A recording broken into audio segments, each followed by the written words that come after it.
Chères étudiantes et étudiants, bonjour.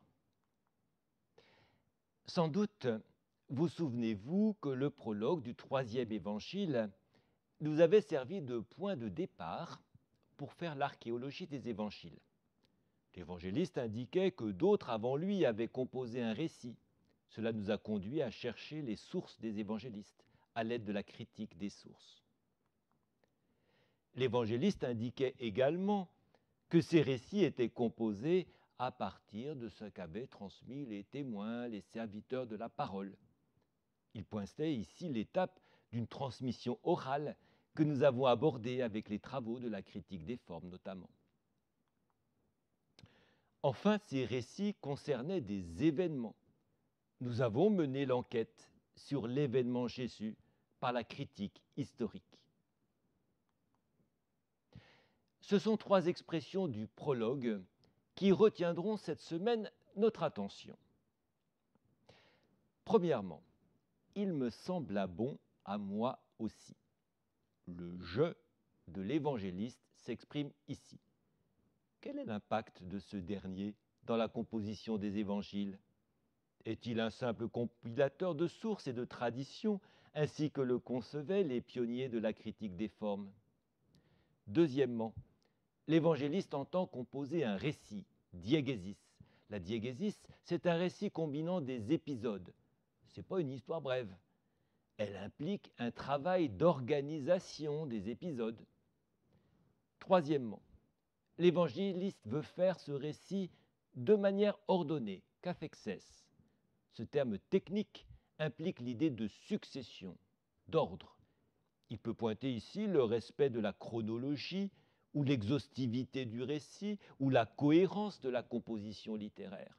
En tout cas, il suppose que l'évangéliste a cherché à donner une certaine qualité à son récit. Ces expressions font référence au travail de l'évangéliste, ce qui nous intéressera dans cette séquence.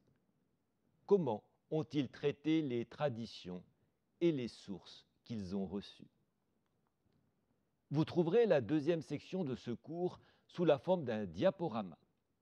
Il s'agit d'un exemple, d'une étude de l'épisode de la tempête apaisée. Vous connaissez mon conseil, il ne faut évidemment pas en retenir l'exégèse. Les trois annexes de ce cours s'adressent aux curieux en mal de lecture. La première donne les éléments qui soutiennent la datation proposée des évangiles. La deuxième discute du genre littéraire des évangiles, une question que je n'ai pas eu le temps d'aborder en cours. Si les péricopes qui composent les évangiles relèvent de différentes formes littéraires, on peut se demander de quel genre littéraire relèvent les évangiles dans leur ensemble. Voilà, l'annexe 2 discute les différentes réponses à cette question fort intéressante, mais que malheureusement, je n'ai pas le temps de traiter dans le cours. Enfin, la troisième annexe présente des éléments biographiques sur les scientifiques dont il est question dans la séquence. L'exercice à effectuer pour cette séquence est un peu particulier. Pour le réaliser, vous disposez de deux séquences de cours. Il s'agit de mener une comparaison synoptique en étant guidé par une grille de questions sur un texte de la double tradition, la parabole de la brebis perdue ou égarée. J'espère que cet exercice vous fera découvrir des aspects de cette parabole que vous n'aviez pas encore perçus. À vous maintenant de vous lancer en ouvrant la 9e séquence du cours des traditions et des sources aux évangiles. Bonne lecture et belle découverte.